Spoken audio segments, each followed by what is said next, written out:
After the breakup, I quit my job without hesitation and was about to board a plane to start a new life abroad when my ex-girlfriend, who was also my former boss, unexpectedly showed up at the airport to try to win me back. She claimed she had already fired her assistant and offered me the position of second-in-command at the company. But as soon as I decided to stay and get back with her, she let go of my hand and started chatting cheerfully on the phone with her assistant, Raphael. "You won the bet. That fool actually thought I wanted him back," she said with a mocking smile. "It was just a joke, and you took it seriously. If you want to leave, go ahead. No one's stopping you now." My co-workers laughed, saying I was like a dog, always ready to come back when she called. What they didn't know was that I had only abandoned my plan to move abroad because the new company I was joining had just completed an acquisition, and I was going to be their new CEO. When my ex-girlfriend Anna revealed, with an air of superiority, that her attempt to keep me was just a joke, I didn't get angry. I simply took out my phone to book a flight back home. The co-workers around me looked at me with scorn. "Daniel, the CEO, said you don't plan to stay with her. Why are you still standing here? Go ahead and book that flight. Weren't you bragging about getting an offer abroad? What happened? Did they change their mind?" Anna watched as they mocked me, not lifting a finger to stop them. For years, this oppressive and humiliating work environment surrounded me. In the past, I would have felt the need to defend myself, outraged that my girlfriend wouldn't stand up for me. But now I felt nothing, as if I were watching a clown show. "My business isn't your concern, is it?" I said calmly. Anna scoffed, looking me up and down with disdain. "You're still so stubborn with your so-called skills. If I hadn't supported you all these years, maybe you wouldn't even have food to eat. Moving abroad? What a joke." Yes, I'm a graduate of a prestigious university. I left behind a well-paid job that others could only dream of to help her build everything from scratch. Yet, in Anna's eyes, I was useless. I was only where I was because of her, or so she thought.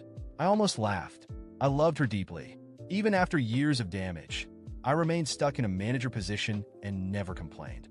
But when she started handing my projects over to the new assistant, Raphael, and blaming me for his mistakes, making me face the consequences, she demoted me and cut my salary while promoting and giving raises to Raphael. That's when I finally woke up. That one-sided love I had been holding on to had to end. So, I quit and broke up with her, deciding to pursue my own career. As soon as I resigned and broke up with her, I decided to pursue my career. When I left that office for the last time, a mix of relief and anger washed over me. Relief for finally freeing myself from the toxic environment that was slowly draining me, and anger for having allowed Anna and her whims to dictate my life for so long. I didn't look back. Every step I took was a silent statement that I would never return to that place. In the beginning, things were uncertain. Although I knew I had the skills, the job market could be ruthless. But I had an ace up my sleeve that no one there knew about. An offer to become the CEO of an international tech company that had just completed the acquisition of a competitor. I accepted without hesitation. At my new job, I dedicated myself like never before. I spent countless nights planning strategies, reorganizing teams, and exploring untapped markets. Within a few months, the company's profits skyrocketed, and my reputation grew rapidly. I went from being an undervalued manager to a prominent figure in the industry.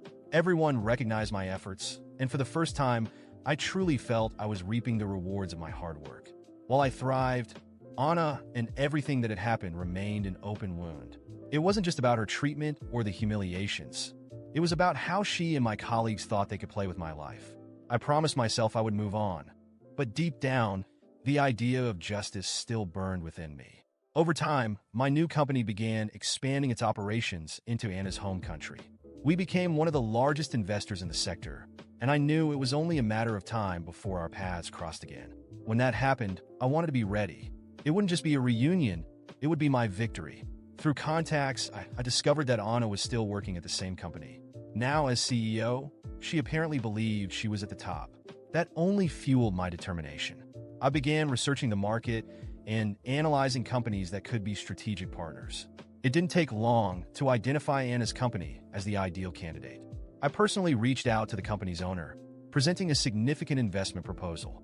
My plan was simple: ensure that our partnership would only proceed under one condition: the replacement of the CEO. The owner was surprised but intrigued. I explained that for such a substantial investment, I needed someone I could fully trust to lead operations. He hesitated, but the amount was too tempting to ignore. Meanwhile, I ensured Anna had no idea of my involvement. All communications were handled through representatives or my vice president. She was eager about the potential partnership, believing it would solidify her position. Little did she know, her arrogance would be her downfall. On the day of the final meeting, where the contract would be signed, I made sure to attend in person. When I walked into the room, the shock on Anna's face was priceless. She tried to hide it, but I could see the tension in her eyes. I remained composed and got straight to the point. "Anna, it's been a while, hasn't it?" I said with a slight smile as I shook her hand. "I'm glad to see you managed to keep the company afloat after everything." She mumbled a few words, trying to stay composed, but the confidence she once flaunted was gone. I continued the meeting professionally, never revealing my true intentions. When it came time to discuss the final terms, I spoke directly to the owner. "The proposal is excellent, but there's one important detail. For us to proceed with the investment, we need new leadership in charge. It's not about discrediting anyone, just about strategic alignment." The silence in the room was palpable. Anna tried to argue, but the owner seemed inclined to accept my offer. He knew that the investment would be a game changer for the company, and in the end, that's what mattered to him. "I'm sure you understand that decisions like this are necessary for growth," I added, looking directly at Anna, who now seemed more lost than ever. A few weeks later, I received confirmation that Anna had been replaced. She tried to appeal, but her years of arrogance and the toxic environment she helped create ended up working against her. For me, this was more than revenge. It was a lesson that no one can walk over others without consequences. Today, I continue advancing in my career while Anna struggles to find her place in the market. She learned the hard way that the power someone thinks they have can vanish in the blink of an eye. And me? I simply move forward, knowing I achieved justice, but never letting it define me. After all, my greatest victory was choosing to value myself from the very beginning. Months after Anna was removed from her position as CEO, my life had reached a level I never imagined. My company was constantly expanding, and my name had become synonymous with success in the industry. However, it seemed that Anna and Raphael couldn't accept what had happened. Through contacts, I discovered they were spreading rumors, trying to undermine my work and my rise, claiming my success was pure luck and that I lacked the real ability to lead a company of that scale. At first, I ignored it. I knew my work spoke for itself, and I didn't need to prove anything to anyone. But when they tried to publicly humiliate me at a gala event, I decided it was time to put them in their place. The event was a gathering of business leaders, and I had been invited as the keynote speaker. When I arrived, I noticed Anna and Raphael sitting at the back, whispering to each other and glancing in my direction. It was clear they were plotting something. I paid no attention and continued engaging with other executives, focused on the purpose of the evening. After my speech, while mingling with other guests, Anna approached me, wearing a cynical smile. "So, you really believe you're all that, don't you?" She began, her voice dripping with sarcasm. "It's funny to see how people buy into this facade of yours as some great businessman." Raphael quickly joined her, like an obedient shadow. "Yeah, it's true. The fact is, he just got lucky. He only achieved what he did because he was in the right place at the right time," he added, trying to sound confident. The executives around us started paying attention, curious about the confrontation. I took a deep breath, staying calm, and decided it was the perfect moment to end their little show. "Anna, Raphael," I started, my tone firm yet composed. "It's truly fascinating how you both insist on underestimating me, even after everything. But since you want attention, let's give everyone here a moment to clear a few things up." The room fell silent. All eyes were on us. I continued, "Anna, you've always enjoyed manipulating the people around you. For years, you made it your mission to belittle me, even while I worked hard to build something that, in the end, only served for you to reap the rewards. When I finally decided to walk away, you tried to humiliate me, thinking I would always be the same fool accepting your scraps.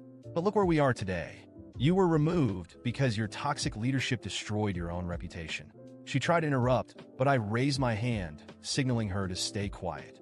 "And you, Raphael, you've always been an opportunist. I gave you chances to grow, but all you did was create problems and shift the blame onto others.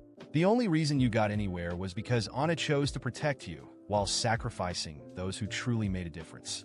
I looked around, addressing the other executives present. These are the people clinging to the past, trying to diminish others' work to cover up their own failures. People like this have no place in a market that values integrity and results. I turned back to Anna and Raphael, who were visibly uncomfortable, their masks of arrogance finally cracking. "Now it's time for you to leave. This event is for professionals who have something to offer. You've made it clear you're only here to stir up trouble. I gave a discreet signal to the security guards, who quickly approached. Please escort these two out. I'm sure they have other places they need to be. Anna began to protest, but the security guards were firm. Raphael simply lowered his head, unable to look anyone in the eye. As they were let out, the silence was replaced by whispers and approving glances from the other executives. Once everything returned to normal, I felt satisfied. Not just because I exposed them, but because I showed I was no longer the man they tried to crush. Anna and Raphael had tried to play dirty, but they learned, in the hardest way possible, that true power comes from respect, hard work, and integrity. I carried on that night, stronger and more confident than ever, while they became nothing more than a bitter memory of a past I had overcome. After everything that happened with Anna and Raphael, my life took a completely unexpected turn. Not only did I grow professionally, but I also experienced a personal transformation that made me rediscover who I truly am and how much I deserve.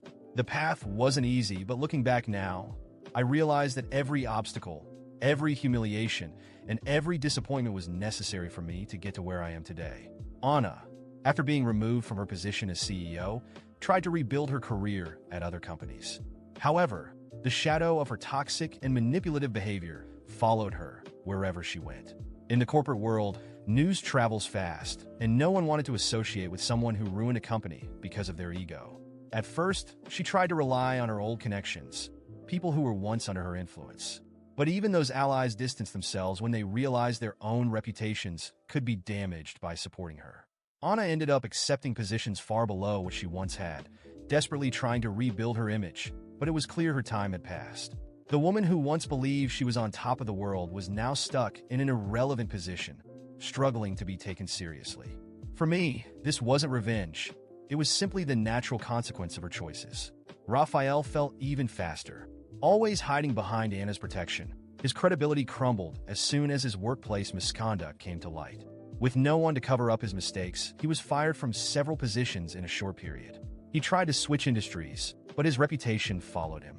Eventually, I heard he opened a small business in a desperate attempt to stay afloat, but lacking the necessary skills and discipline, even that failed.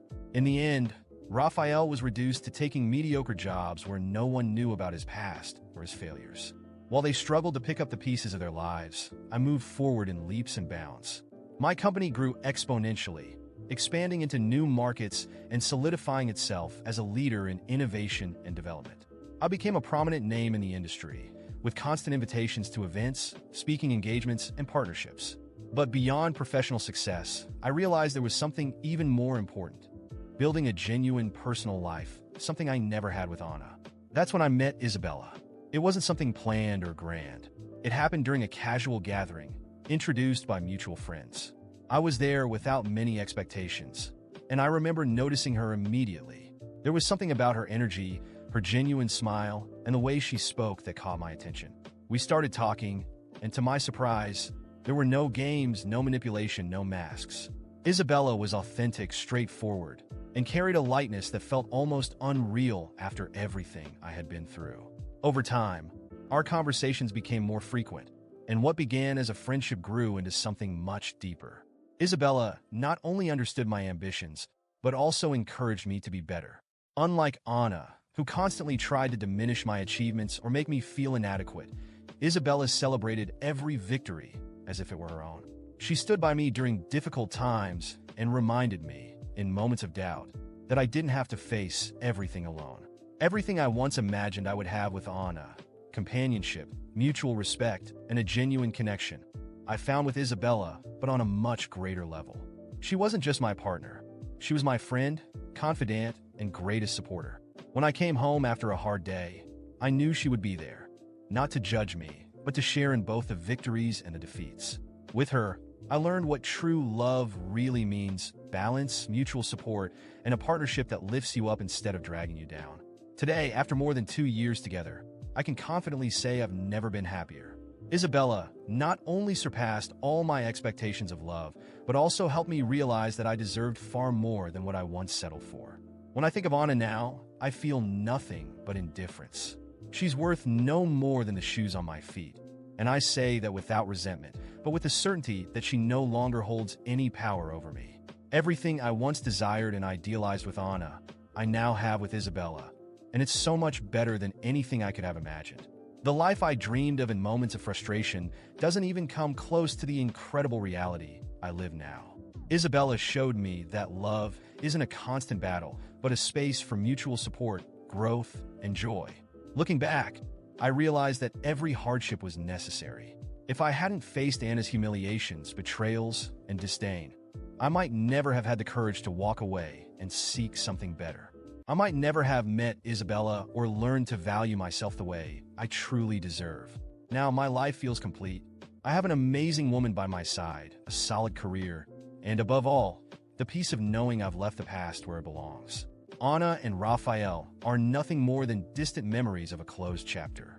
I moved on, and I did so in the best way possible. Happy, fulfilled, and finally free.